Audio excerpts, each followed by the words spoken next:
এক মেয়ে তার মাকে জিজ্ঞেস করলো যে মা, আমাদের কি শখ আহ্লাদের কোনো দাম নেই? আমাদের কি শখ আহ্লাদ কখনো পূরণ হবে না? মেয়ে বললো, আরে পাগলি, কি বললি? তুই বড় হবি, তোর বিয়ে হবে, তোর প্রত্যেকটা শখ আহ্লাদ তোর স্বামী পূরণ করবে। মেয়েটা অপেক্ষা করলো স্বামীর জন্য। মেয়ে যখন বড় হলো, মেয়েটা স্বামীকে বলল বিয়ের পরে যে স্বামী, আচ্ছা আমাদের মেয়েদের জীবনে কি কোনো শখ আহ্লাদের কোনো দাম নেই? স্বামী বলল, আরে তুমি কি পাগলি? তুমি এখন বিয়ে করেছো, বউ হয়েছো, তোমার বাচ্চা হবে, বাচ্চাকে মানুষ করবা, তোমার ছেলে তোমার শখ পূরণ করবে। মেয়ে অপেক্ষা করলো, ঠিক আছে, হয়তোবা আমার সন্তান আমার শখগুলো পূরণ করবে। ছেলের মা হলো, একদিন সন্তানকে বললো, আচ্ছা বাবা, আমাদের মেয়েদের শখের কি কোনো দাম নাই?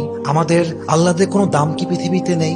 সন্তান বলছে, মা তোমার কি মাথা খারাপ? তোমার বয়স হয়ে গিয়েছে, তোমার এক পা কবরে ঢুকে গিয়েছে, তুমি এখন আল্লাহ বিল্লাহ করবা, কবরের ফিকির করবা। তখন মেয়েটা বুঝতে পারলো যে আসলে পৃথিবীতে নারীদের শখ বলতে কিছু নেই। পৃথিবীটা নারীদের আহ্লাদ পূরণের জায়গা নয়, নারীদের প্রথম এবং শেষ